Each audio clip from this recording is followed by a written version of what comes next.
That's right. The Joplin Police Department tells me they're working with the FBI and ATF on this case to try to find the man or men responsible for attempting to burn down this Planned Parenthood here in Joplin. Now, the website that Keegan and his friends are using is called GoFundMe.com, and viewers to the site can just view this video and then click on this button if they want to donate. Again, the experts tell us to avoid shoddy work like this, to make sure to always get references and at least get 2 bids before letting any stranger into your home. A man was caught red-handed with 52 Molotov cocktails and a map marking out 48 churches in Miami, Oklahoma. Now I'm standing in what used to be the heart of the city of Treese, Kansas. Just behind me is where the old post office used to be. But since the state has come in and ripped down the town and ripped up the streets, preparing it for a new purpose. This video shows the first arson attempt of the Joplin Mosque last summer. Of course, we were very concerned that anyone would have this hate and have any kind of violence in our community. While watching media coverage of the attempted arsons on Joplin's Planned Parenthood building earlier this month, Kimberly Kester couldn't help but see similarities to the arson of the Joplin Mosque that brought the community and building to its knees last August. You know, we were texting, we were on Facebook.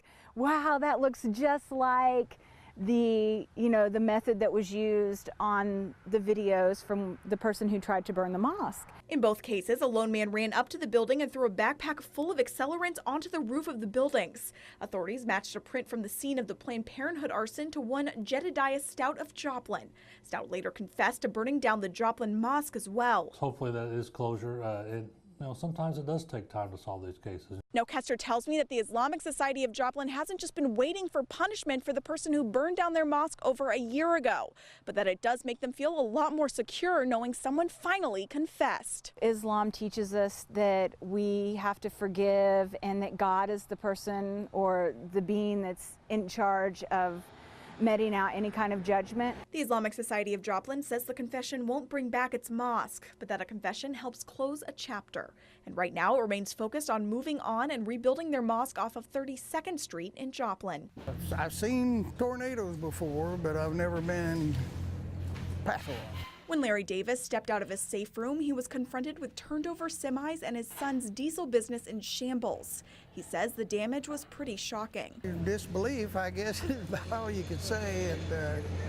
It's just pretty awesome. And Davis wasn't the only one. Authorities report about 15 houses sustained damage with tree limbs and power lines down in this stretch off of East 130 Road. This is ground zero right here, just a major amount of damage. It had this intersection blocked for quite a while with all of these poles and debris that was in the road.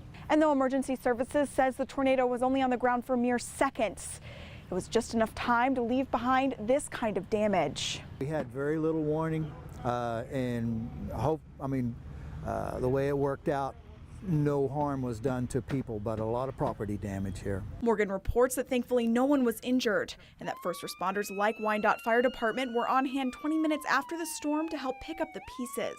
Basically just taking assessment of damage of houses, helping people get at least tarps over their roofs to where they don't have any more rain damage than what they've already sustained. As for Davis, he says he's thankful for the help from first responders like Turner. Just doing everything they can to kind of get things back to where we can do something, There's just so much to do, you don't know where to start.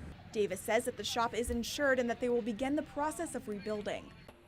Debris, flashing lights, and the apprehension of a suspect wanted for homicide. This is how an attempted bank robbery ended in Ottawa County, Oklahoma on Wednesday. Well, it was a little bit shy. We don't get a lot of bank robberies. Miami PD say it all started sometime after 10 a.m. when Francis Harry Dishman walked into this IBC bank in Miami and asked for money.